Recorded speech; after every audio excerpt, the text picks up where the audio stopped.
Bom dia abençoados. Estamos chegando aqui para mais um Momento em Graça, dando continuidade à leitura explicativa aqui de alguns pontos na carta que o apóstolo Paulo escreveu aos Gálatas. E a igreja, obviamente, atualíssima, né? Porque este evangelho ele é para a igreja, para os eleitos, para os escolhidos. Nós vimos no primeiro capítulo a apresentação dele próprio aqui. Eu trouxe aqui a respeito do evangelho. Ele diz que não recebeu da parte de homem algum, e sim de Deus.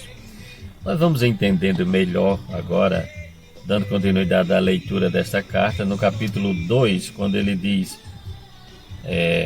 14 anos depois, subi outra vez a Jerusalém com Barnabé, levando também a Tito. Subi em obediência a uma revelação e lhe expus o evangelho que prego entre os gentios, mas em particular os que pareciam de maior influência, para que de algum modo não correr ou ter corrido em vão.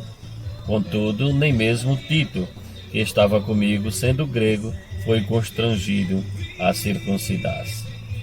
E isto por causa dos falsos irmãos que se intrometeram com o fim de espreitar nossa liberdade que temos em Cristo e reduzir-nos à escravidão, aos quais nem ainda por uma hora nos submetemos, para que a verdade do Evangelho permaneça entre vós.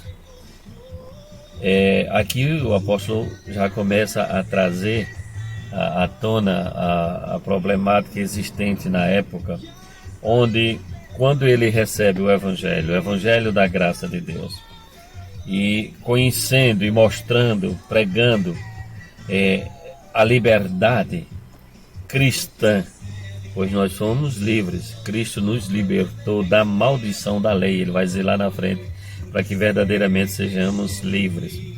Eles estavam se submetendo aos rudimentos, eles estavam voltando, se submetendo aos rudimentos judaicos, né, da religião judaica.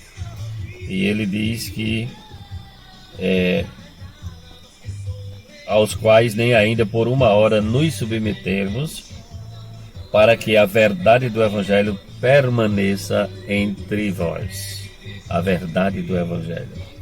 Ele continua: e quanto àqueles que pareciam ser de maior influência, quais tenham sido outrora, não me interessa. Deus não aceita a aparência do homem. Esses, digo, que me pareciam ser alguma coisa, nada me acrescentaram. Antes, pelo contrário, quando viram que o evangelho da incircuncisão me fora confiado, como a Pedro da circuncisão.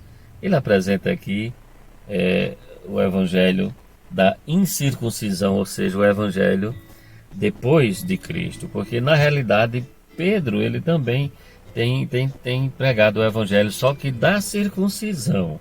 O que é da circuncisão? Era aquela obrigação de todos serem circuncidados, o cumprimento da lei e tudo, não entendendo o que Deus revelou a Paulo para os gentios que não tinham nada disso, não era obrigado a se submeterem aos rudimentos da lei, os gentios, não, como hoje, não é obrigado a ninguém se submeter a regimentos, a mandamentos humanos, né?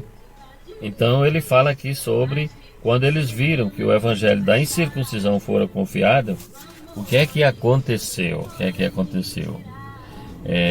Ele disse: pois aquele que operou eficazmente em Pedro, ou seja, para o apostolado da circuncisão, também operou eficazmente em mim para com os gentios, né?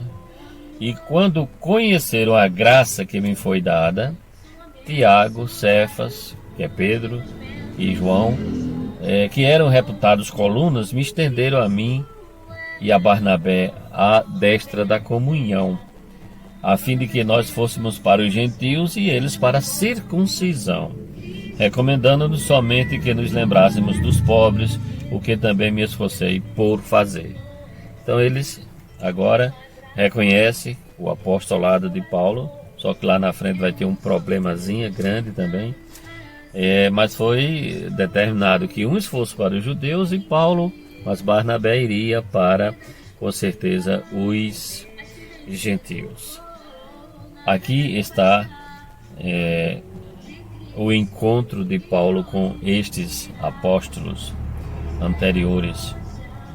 Porém, no decorrer deste capítulo, nós vamos ver algo importante na história, onde Paulo enfatiza aos crentes em Gálatas, onde Paulo chega e repreende-os, inclusive Pedro, por não estarem se submetendo ao Evangelho da graça, ou seja, a viver conforme o Cristo ressuscitado que está em nós. Você vai entendendo melhor a partir do próximo momento em graça. Graça e paz a todos. Pode me tirar